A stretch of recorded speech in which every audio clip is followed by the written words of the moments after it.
Panitia saya sampai jam berapa panitia?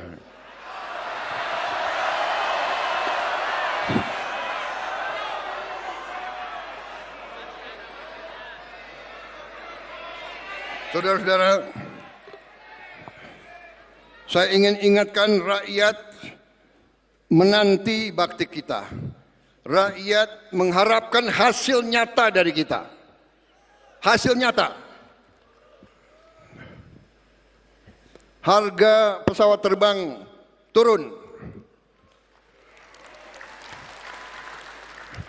Dan harus turun lagi kalau bisa. Kalau bisa.